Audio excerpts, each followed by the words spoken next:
Estamos no YouTube, Instagram, Facebook e no X. Siga @mirantenewsfm.com. Auditor Fiscal Me Explica Aí. Oferecimento Sindafitema, Sindicato dos Auditores Fiscais da Receita Estadual. Jorge Aragão. 10h04. E eu recebo aqui no estúdio da Mirante News FM, no estúdio Deni Cabral, tá? O auditor fiscal da Receita Estadual do Maranhão, Daniel Lira, que é gestor-chefe do Corpo Técnico da Ação Fiscal da Unidade de Fiscalização de Mercadorias em Trânsito da Cefaz aqui no Maranhão, e que vai conversar com a gente sobre principalmente reforma tributária do consumo, falar sobre IBS, enfim, vai conversar pra gente sobre esse assunto que está muito em voga, né? E muita gente ainda com muitas dúvidas. Daniel, de mais nada, bom dia e obrigado pela gentileza de estar aqui com a gente. Bom dia, Jorge, bom dia a toda a produção. Bom dia, meus colegas auditores que estão em casa agora nesse momento e todos os ouvintes desta rádio que tem uma grande capilaridade no estado, e é uma honra estar aqui, em especial para debater um assunto tão importante que é a reforma tributária, que vai impactar a vida de todos. Daniel, a gente tem falado muito em reforma tributária, claro que ainda vai demandar um tempo para que seja implementada de uma maneira geral, mas tem muita gente na dúvida, muita gente confusa. E tem se falado muito em IBS, que seria um novo imposto que está surgindo. Explica pra gente o que é o IBS. Então vamos lá. Primeiro, tem um fenômeno na história chamado destruição criativa, que é quando a tecnologia ela se impõe, né, na história, e faz com que modelos antigos, obsoletos, caiam para surgir novos modelos. Aconteceu na indústria da carruagem, com os veículos, na máquina da datilografia, né, com computadores, também aquelas locação de filmes, por exemplo, né, DVD, Blu-ray, tudo. Então, é normal na história ter essas grandes mudanças, né, quebra de paradigmas, né, podemos dizer assim. A reforma tributária, para muitas pessoas, também se enquadra nisso, né, numa destruição criativa. Nós temos, para tributar, a propriedade, renda e consumo. Esta reforma é do consumo, tá? E qual é a complexidade da reforma do consumo? É que há uma base, muito fragmentada a base tributária, viu Jorge? Você tem um município tributando o serviço através do Imposto sobre Serviço, ISS-QN, né? O Estado tributando a circulação de mercadorias através do ICMS, aí tem a União tributando a produção através do IPI e algumas contribuições também da União, como PIS e COFINS. O que acontece? Imagina a situação da empresa ter que administrar tudo isso. Como é que ela vai ter conformidade? Porque cada tributo desse é uma legislação diferente. E ainda são 3 entes diferentes, são 5.570 municípios, 27 estados, incluindo o DF e a União. E o pior não é só as empresas se adaptarem à legislação, mas as regras infralegais. Esse é o grande problema também, porque são muitas obrigações acessórias que, a partir de decretos, portarias, resoluções administrativas, instruções normativas, que as empresas têm que se adaptar, porque senão elas são multadas, autuadas. Então é um estardalhaço de legislação, de regras.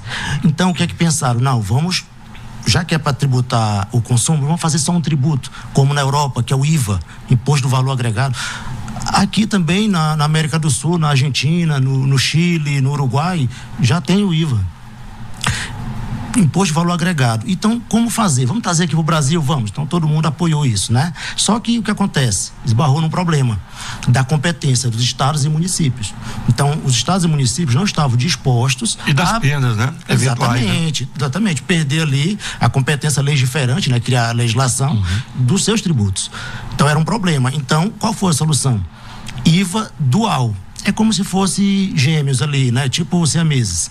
Então, é o IVA dual, ele é composto do IBS, que é o Imposto de Bens e Serviços, de competência dos estados e municípios.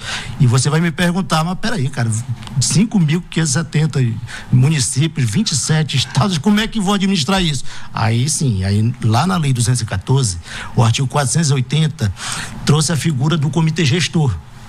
E o que acontece? A competência dos estados e do município, através do comitê gestor. A arrecadação do IBS vai para o comitê gestor e será redistribuído. Quando você for fazer uma empresa for fazer uma consulta, ou então um contribuinte, em vez de fazer em cada ente federativo, faz só uma para o comitê gestor. A legislação será apenas uma, tá? Então, na esfera federal e municipal, IBS. Na esfera federal, o CBS, que é a contribuição de bens e serviços. O CBS substituirá o PIS e COFINS.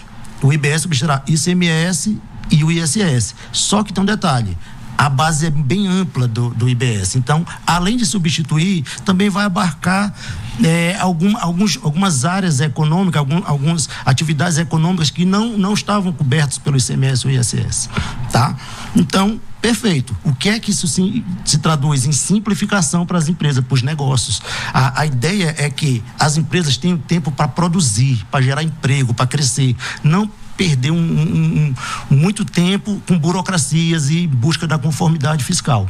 Para o contribuinte, para o consumidor, a reforma será excelente para a questão da transparência. Isso que eu te perguntar, fica mais fácil de compreender? De compreender e também fica mais fácil de saber quanto está pagando de tributo. Perfeito. Esse é um grande ponto. Porque muitas das vezes você paga e você não sabe nem o que está pagando, né? E nem para onde vai, e aí é um outro problema. Essa é a principal vantagem do IBS, essa transparência de passar mais segurança para o consumidor? Sim, a reforma, ela também traz outras vantagens, né? Nós temos um programa aqui, já até aproveitando e fazendo um merchandising aí, um programa na Cefaz, que é o Nota Legal. Uhum. Quando você vai no estabelecimento, às vezes ele pergunta, né? Quer o CPF na nota e tudo? Exato. Você faz um cadastro na Cefaz, lá no Nota Legal, e quando você for realizar uma compra, você fornece, ele pede a nota fiscal, né? E fornece o teu CPF. Aí você receberá uma parte do ICMS que você pagou. Tá? Eu, por exemplo, eu sempre peço a nota do CPF e resgato em desconto no IPVA. Todo ano eu faço isso, pode contar até 50%.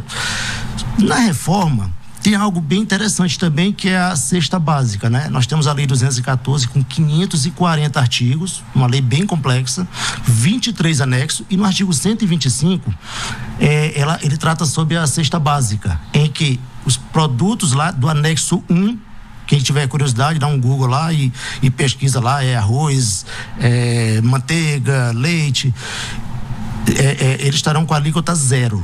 Tá? Uhum. Então é uma grande vantagem da reforma. Porém, ele não resolve uma situação muito importante em qualquer sistema tributário, que é atacar a regressividade tributária. E o que é, Jorge? A regressividade tributária é o fato de que a ideia de qualquer sistema tributário é que as pessoas que têm uma menor renda paguem menos, proporcional. Quando você vai e no tributação do consumo é um problema isso, né? Na renda é fácil, no imposto de renda é um exemplo, você pela renda você aumenta a alíquota, 7,5, 15, aí 22,5, 27, então é mais fácil. Agora, no consumo não. Quando você vai na loja, ninguém pergunta quanto você ganha. Isso. Só que o mais pobre ele termina pagando proporcionalmente mais. Para atacar essa regressividade e deixar o sistema mais progressivo, podemos dizer assim, aí foi criado o Instituto do Cashback, que é a devolução personalizada. Essa ideia é um grande diferencial da reforma, né? Em que as famílias de baixa renda poderão ser restituídas, será devolvido parte do tributo, do IBS e da CBS também. Isso é o que a gente tem se falado no cashback? Seria isso? Exatamente. Seria essa devolução do imposto? Exatamente. Quem tem direito a isso? Vamos lá.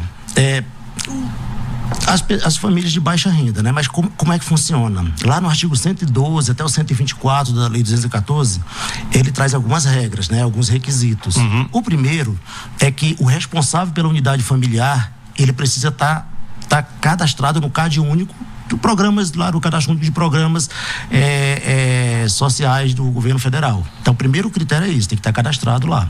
O segundo critério é que a renda per capita familiar tem que ser de até meio salário mínimo, né? Como assim? Digamos que um casal com 2 filhos, então 4 pessoas. Se esta unidade familiar, somando tudo que ganha, ganhar até 2 salários mínimos, então ela também está credenciada aqui, continua credenciada, né?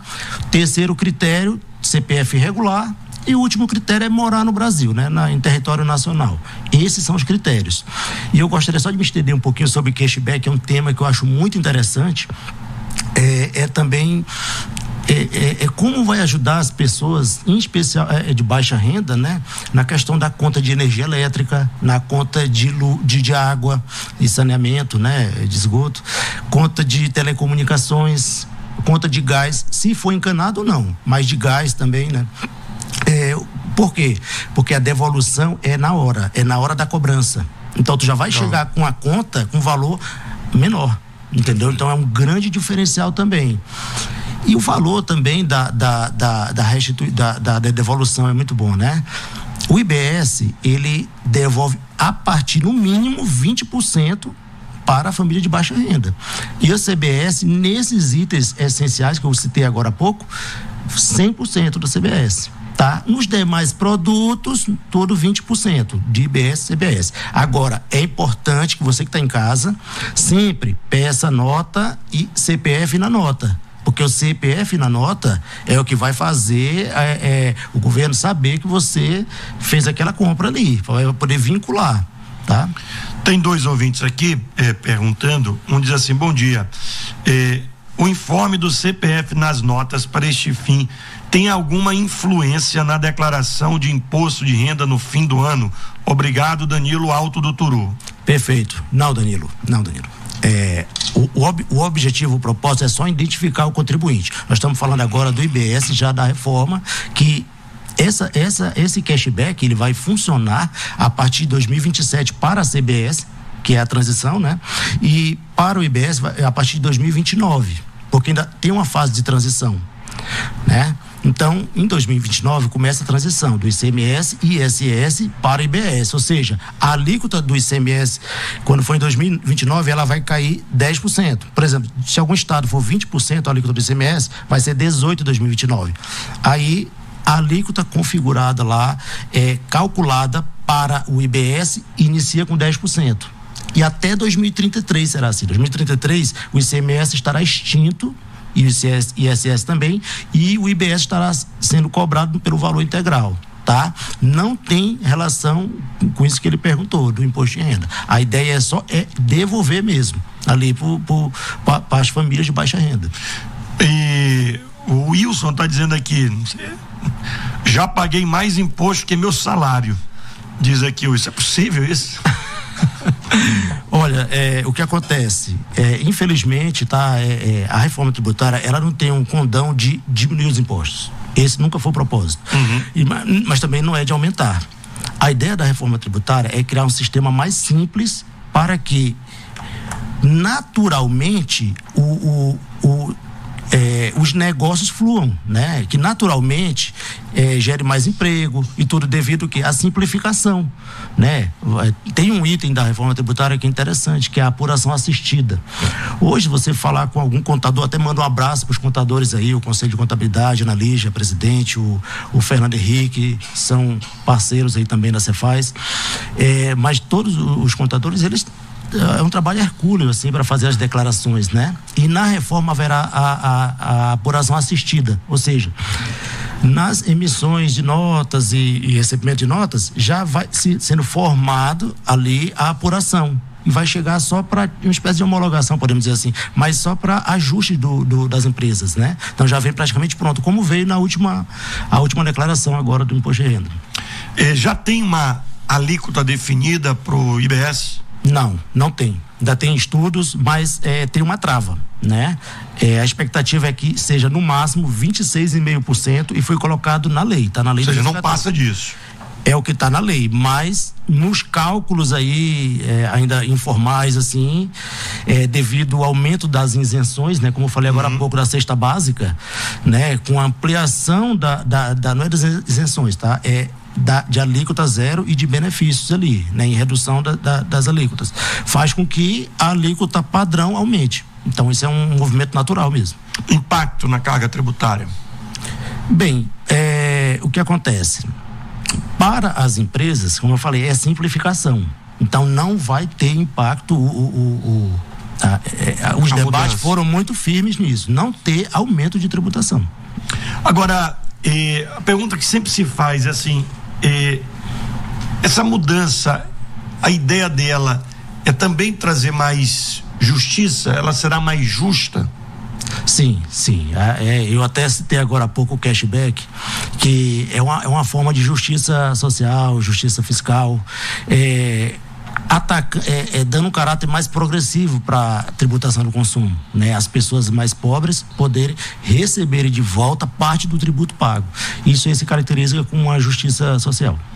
E nessa questão de estados ganhar mais, estado ganhar menos, como é que fica?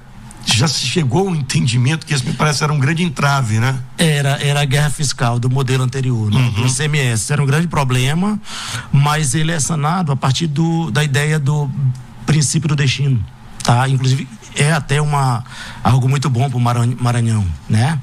O princípio do destino, você que está em casa, é assim: existem estados mais consumidores, existem estados mais produtores e que exportam para outros estados, podemos dizer assim. Por exemplo, São Paulo é um estado que é mais produtor, Maranhão é um estado mais consumidor. Então, pelo princípio do destino, o imposto ficará todo no estado consumidor. Isso é bom para o Maranhão. Porque você está comprando, né? Exatamente, você está comprando, porque era partilhado isso, né? Na verdade, antes de 2015 não era nem partilhado, era tudo para o estado produtor. Aí, a partir de 2015, com a emenda 87, teve essa mudança, né? Então, já ficou partilhado. Agora não. Com o princípio do destino, todo o imposto ficará para o destino. Então, isso é a notícia boa, né? E a notícia ruim é que a transição é muito longa. São quase 50 anos. A transição, não estou falando da transição do ICMS para o IBS, mas a transição federativa, para que o princípio do destino fique na integralidade. É quase 50 anos, né? A cada ano vai aumentando ali porque o que acontece?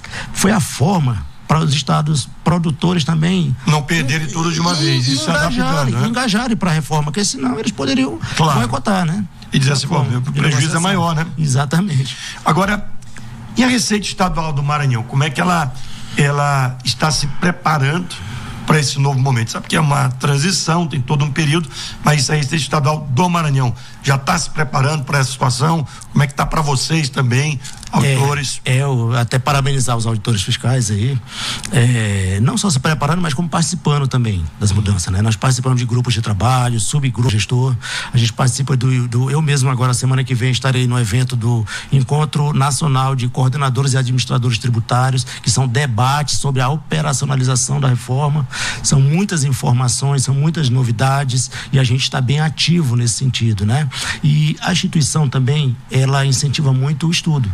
O auditor tem que estudar muito para poder estar apto a prestar as informações e a legislação vai se atualizando, né? Demais, exatamente, acompanhando os debates a nível também operacional, né? Porque agora a gente já estamos na fase 2026 já será uma alíquota de teste, já inicia, né? Então a gente está nessa corrida. E assim, a gente também está programando e organizando para criar um núcleo para análise de impactos e ajustar a estrutura interna da Cefaz para adaptar os impactos da reforma, né? E o trabalho do auditor nesse sentido com a reforma, viu Jorge, eu vislumbro assim, menos burocracia, até devido à simplificação do sistema, e o auditor, de um modo geral, tem mais tempo para combater o que importa, que são as fraudes estruturadas, os grandes sonegadores, os grandes esquemas aí que eles são organizados, né? Os sonegadores são bem organizados e a gente tem que estar com um trabalho de inteligência fiscal e muita parceria com outras instituições para fazer ações conjuntas para combater esse mal, porque isso gera uma concorrência desleal no nosso estado, isso gera desemprego, isso é muito ruim. Então, o papel do auditor fiscal, aqui eu quero dizer para a sociedade maranhense, que é criar um ambiente de negócio saudável no estado. Agora, isso também porque apesar de acaba sendo um trabalho também de vocês de explicar a importância do pagamento do imposto, né? Até para ser uma coisa mais justa para todo mundo. Isso vai facilitar? Vai, com a reforma, muitas formas de sonegação vai ser derrubada, né? Por exemplo, tinha uma forma que era com empresas noteiras. Agora acabou, não tem mais como. Por quê? Os créditos serão agora pela liquidação, pelo pagamento. É o crédito financeiro. Então a reforma está trazendo isso. Antigamente não, você criava várias empresas fictícias, né? O sonegador criava, e aí ele emitia várias notas para ele. Então aquilo gerava um crédito e ele ainda recebia aqui ou vendia crédito. Agora não. Agora só é crédito se pagar. É pela liquidação. Então, já melhora muito a questão da sonegação. E a questão de pedir nota, isso aí é uma questão de cidadania fiscal. O cashback é até uma forma também de estimular as pessoas a pedir a nota. Põe o CPF na nota, né? Como você falou ainda há pouco, a questão que muitas vezes a gente teve um programa, né, antigamente, uma nota na mão, e algo que faz com que o consumidor não me dê a nota, né? Isso é importante, né, pra gente ter esse direito. Sim, exatamente. E para gerar um ambiente mais saudável, né? Combater a concorrência desleal com o controle social aí da população. Porque esse eu vejo como um dos principais problemas essa concorrência desleal, porque eu tô aqui, faço tudo direitinho, né, cara? Eu pago meu imposto, eu sei a dificuldade que é, mas quero andar dentro da lei. O meu vizinho não paga nada, faz enrolo e tal. E aí, ou seja, a margem dele é maior, de repente ele pode diminuir o preço que eu não tenho condição, que eu já tô apertado, e aí entra a concorrência desleal, né? Exatamente, isso é uma mazela realmente que faz parte. E aí entra a importância do auditor. E aí a importância do auditor trabalhar, e o papel também da sociedade, né, em contribuir, pedir a nota, fazer o controle social, né? Agora, Daniel, com relação ao Maranhão, qual o impacto que você vê dessa reforma para o nosso estado? Jorge, eu vislumbro muito positivo, né? Por quê? Vamos lá, a gente tem um índice elevado de pessoas abaixo da linha da pobreza, tá? Já melhorou muito nos últimos anos, mas é uma realidade do nosso estado. Então, quando você vê um programa como Cashback, né? Então eu me sinto, eu acho muito importante agora, esse teu programa tá aqui, dando voz pra gente explicar, né, como a população pode ter benefício, né? Então o cashback lá, que é a devolução personalizada. Outra questão, o princípio do destino também, isso será positivo para o nosso estado. A simplificação, o encerramento dos benefícios fiscais que ajudam apenas algumas empresas e os pequenos dificilmente conseguem. Então tudo isso eu vejo com bons olhos aqui e vislumbro e faz eu ter esperança na melhoria do estado. E é isso, e quanto mais a gente consegue arrecadar, é mais dinheiro que entra para os cofres públicos e mais dinheiro tem o estado para fazer investimento em áreas importantes como saúde, educação e segurança. Esse é o caminho, né? Exatamente, né? De maneira que não sufoque o pequeno empreendedor, ou grande também, que eles tenham condições de reinvestir no negócio, de crescer, de prosperar, né? A ideia é que todos prosperem. Daniel, queria te agradecer você ter vindo aqui conversar com a gente. O Daniel Lira, que é auditor fiscal da Receita Estadual do Maranhão, gestor-chefe do corpo técnico da ação fiscal da Unidade de Fiscalização de Mercadorias em Trânsito da Cefaz, esteve aqui conversando com a gente. Daniel, muito obrigado, e a gente vai voltar a tratar do assunto, porque como a gente já até conversou aqui, é uma coisa, né, paulatina, vai ter uma transição, então daqui a pouco as dúvidas voltam ainda, a gente vai ter que estar sempre dirimindo as dúvidas dos contribuintes, das pessoas, né, de uma maneira geral, e isso é importante. Muito obrigado pela gentileza de ter vindo aqui conversar com a gente. Eu agradeço, Jorge, e quero dizer para todos que grandes mudanças elas também trazem, elas dão medo, né? Mas também trazem grandes oportunidades, né? Para várias áreas aí, para o empreendedor também. Tentem buscar o conhecimento, e essa reforma, ela é importante porque não é só uma mudança burocrática, é realmente uma destruição do modelo anterior para o novo modelo, mais simples, transparente e justo. Então a gente tem duas opções: fazer como a Olivetti fez e falir, né, diante das grandes mudanças, ou embarcar na modernidade. Esse é o ponto. E obrigado pela oportunidade. E acho que o que você fala é perfeito, né? Ser mais simples e mais justo, né? Eu acho que é o que a gente espera para todo mundo. Daniel, muito obrigado pela gentileza. São 10h29 aqui em São Luís do Maranhão. FM.